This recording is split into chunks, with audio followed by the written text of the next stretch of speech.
welcome to the deep dive. So you brought up moveandstay.com recently. Right. They've been around for, what, over 25 years. A real staple for expats and business travelers in Asia. Yeah, helping people find places, short-term, long-term rentals, a really established resource. Exactly. And you were looking at their stuff on Singapore neighborhoods specifically. So that's what we're diving into today. Trying to get a quick handle on the living options there, whether you're thinking of moving, just visiting, or simply curious. It's a good plan. We'll pull out the key insights from Move and Stay, look at what makes each area tick, who it might suit. Drawing straight from their experience, basically. It's quite amazing the variety Singapore packs in. Move and Stay covers it all, the busy center, quiet suburbs, those up-and-coming spots, cultural areas. So the mission is clear. Yeah. Distill that info, give folks a feel for the different neighborhood vibes. Exactly. Who fits where? Okay, let's jump right in. The city center. Move and Stay points out the obvious. Convenience is king, but it costs more. That's the main trade-off, yeah.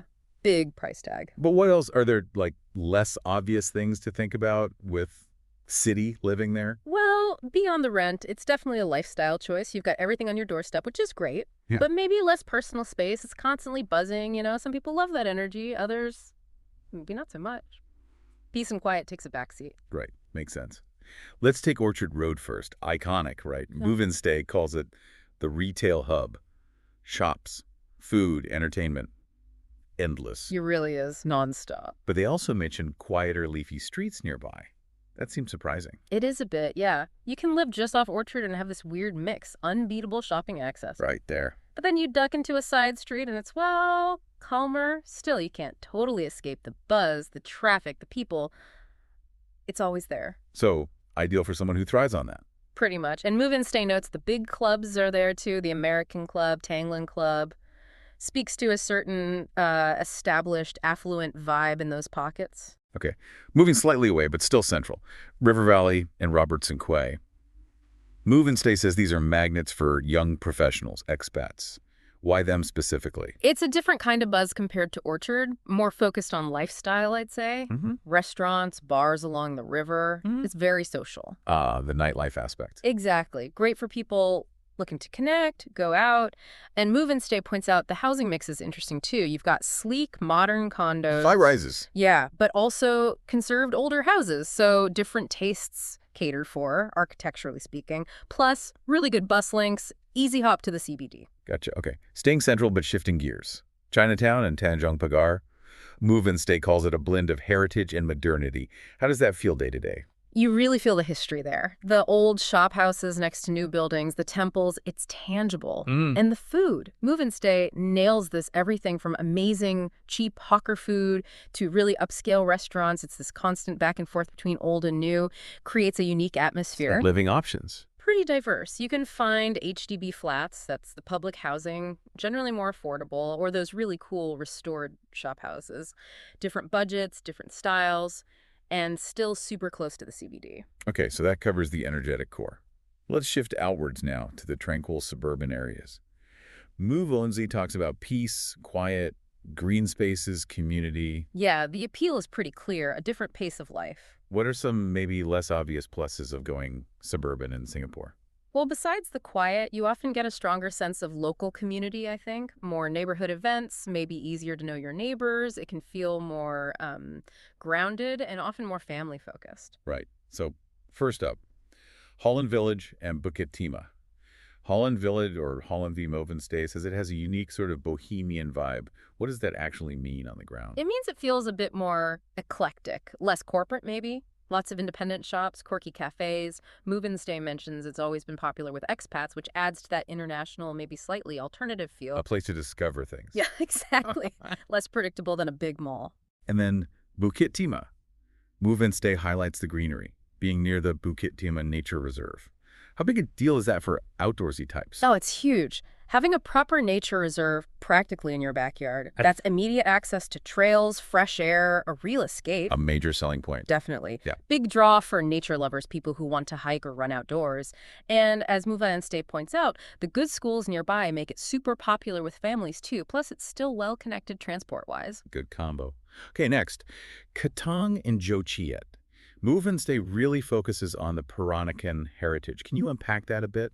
Yeah. What is Peranakan culture and how do you see it there? Sure. So Peranakan refers to the culture of Straits-born Chinese, people whose families settled in the region generations ago and often intermarried with local Malays. Oh, It okay. created this really unique blend of Chinese and Malay traditions. You see it vividly in the architecture, those super colorful, ornate shop houses Katong and Juchiat are famous for. Yeah. And the food, it's incredible. Move and Stay rightly flags the food scene. You just walk around and soak up that history. Sounds lovely. Finally, in this tranquil group, Siglap and Bedak. Move and Stay paints them as more laid back, residential, good for families. What are the practical draws? Often it comes down to space and cost. Move and Stay notes you tend to find more spacious homes there. And being close to East Coast Park is a massive plus for families. Beach, cycling, Right on picnics, the doorstep. pretty much. Hmm. And crucially, housing is generally more affordable than in central areas or those traditional expat hubs. So it's practical, better value for money, especially for families needing more room. Makes sense. Lots of appealing suburban choices. Now, how about the emerging neighborhoods? Move and Stay frames these as offering affordability, accessibility, and a growing community feel. What makes a neighborhood emerging? Usually see signs of change, maybe new condos going up, infrastructure improvements like new train lines, more cafes and shops opening. Bit of a buzz starting. Yeah, a growing sense of vibrancy and self-sufficiency. They're becoming more popular, often because they offer better value initially. Okay, first, Pasir Panjang and the West Coast. Move on Stay says quieter than the center near West Coast Park. Who's moving there? People who want that calmer vibe maybe enjoy the park access. And Move and Stay notes it's handy for the National University of Singapore, so students, academics. Right. You're seeing more trendy cafes pop up, which suggests it's becoming, cooler. Housing is relatively more affordable too. And Move and Stay mentions the development happening in the West Coast, the Seletar aerospace sector, hints of future growth. Interesting. Then Serangoon Gardens and Hugang. Move on Stay describes them as laid-back, residential, good for families, but also attracting more expats now for value. Why the shift? These are established areas, Yeah. good schools, local shops, a real community feel. Move and Stay highlights the food. Chomp Chomp Food Center is famous. Heard of that one? It's great. Yeah. I think expats are maybe realizing they can get a really good quality of life here, perhaps more space for their money than closer in, especially now transport links are better. It's solid value. And the last emerging spot, Hillview and Dairy Farm. Move and Stay, again, points to the proximity to Bukit Timah Nature Reserve.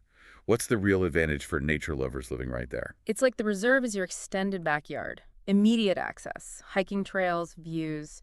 Move and Stay captures that sense of escape. Really getting away from it all. Yeah, much quieter, more peaceful. And Move and Stay implies better MRT access has boosted its popularity lately, especially with families and nature fans. If green space is your top priority, it's very appealing. Okay, some intriguing up-and-coming options there. Let's pivot to something vital for many, family-friendly areas. Move and Stay talks safety, schools, kids' activities. What makes a neighborhood truly family-friendly? Well, the basics are key. Parks, playgrounds, but also I think a strong community feel, good transport to schools, maybe housing with more bedrooms, and just a generally safe, quieter environment. Makes sense. First, Thompson and Epper Thompson. Move and Stay missions the laid-back vibe, green spaces. What's the family lifestyle like there? It's relaxed, but not too disconnected from the city. Move and Stay points out the mix of housing landed houses, condos with bigger layouts, which suits families, Space is key. definitely, and a good choice of local and international schools. Plus, being near places like McRitchie Reservoir is great for weekend outings, and, good local food without the city crowds. Nice. Then Burdell and Laurent Chuan. Move and Stay calls these established, reliable family zones. What's the benefit of choosing an older residential area? They often feel very settled, mature trees, developed amenities, a community spirit that's grown over time.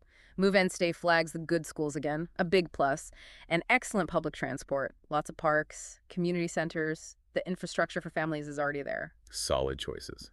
And lastly, Clementi Newtown. Move and Stay describes it as well-planned, lots of amenities. What's the appeal of a new town for families? They're often designed very purposefully, thinking about residents' needs from the start. So schools, shops, transport, green spaces are usually integrated into the plan. Makes life easier. Yeah, Move and Stay notes Clementi has diverse housing fitting different budgets. Malls, supermarkets, hawker centers are all there. Lots of parks, good transport links, even kindergartens and preschools readily available. Very convenient, very family-focused. Great options for families then. Let's switch it up cultural hotspots. The places that Move-In Stay's experience in Asia would highlight as showcasing Singapore's diversity. Absolutely. These areas let you really dive into the multicultural side of Singapore. Different foods, sights, sounds. First is Chong Bahru. Move-In Stay mentions stepping back in time, the Art Deco architecture, but with a modern twist. How does that blend work? The architecture gives it a unique look, right? A real sense of history. But then, as Move-In Stay says, you've got these cool independent cafes, little bookshops. It feels quite hip and relaxed now. Old meets new. Exactly. Yeah. And the Tiong Bahru Market is still a proper old-school hawker center, so you get both. It's a cool mix, a unique cultural vibe. Then, Little India. Yeah. Move-In Stay calls it a sensory experience. If you want immersion, what's it like? It's intense. In a good way. Like, Move-In Stay describes the Bollywood music playing, the smell of spices, bright colors everywhere. Sounds vibrant. Totally. Amazing, authentic Indian food, temples to visit, bustling markets selling fabrics, jewelry. It's the real deal. Move-In Stay warns it gets busy on weekends, which tells you something. You can explore South Indian food, North Indian. It's all there. Okay. And finally, Geylang.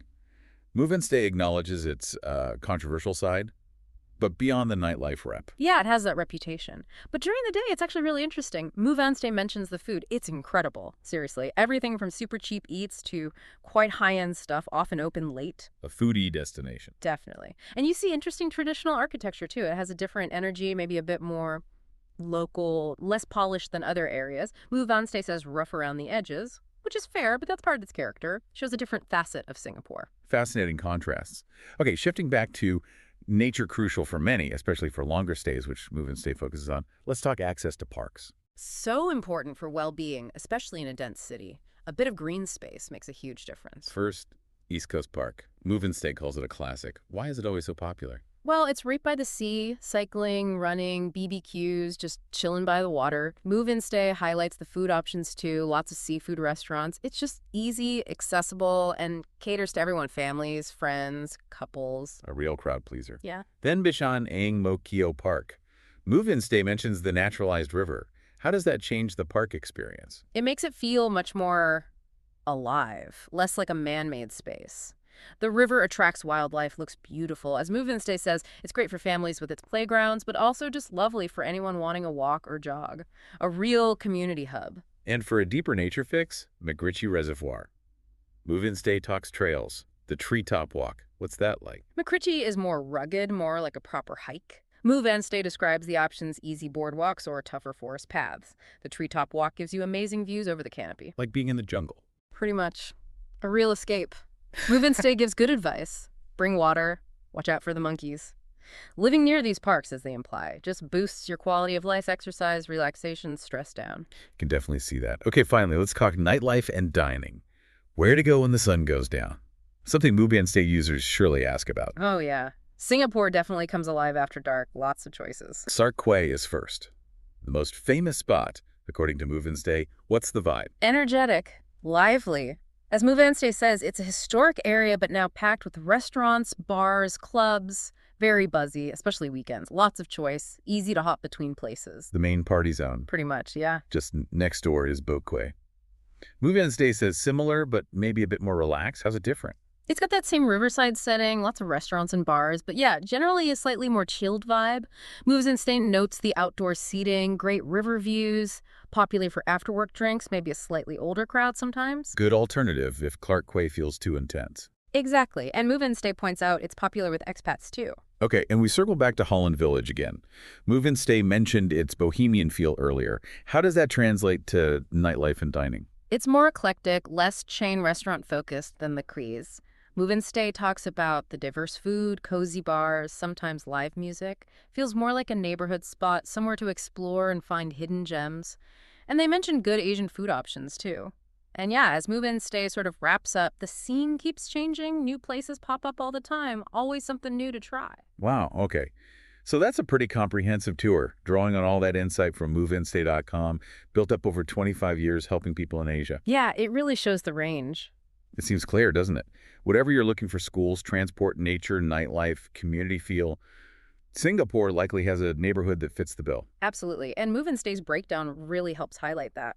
The key thing, as their info shows, is figuring out your own priorities. What do you need day to day? What kind of vibe suits you? Exactly. So think about it.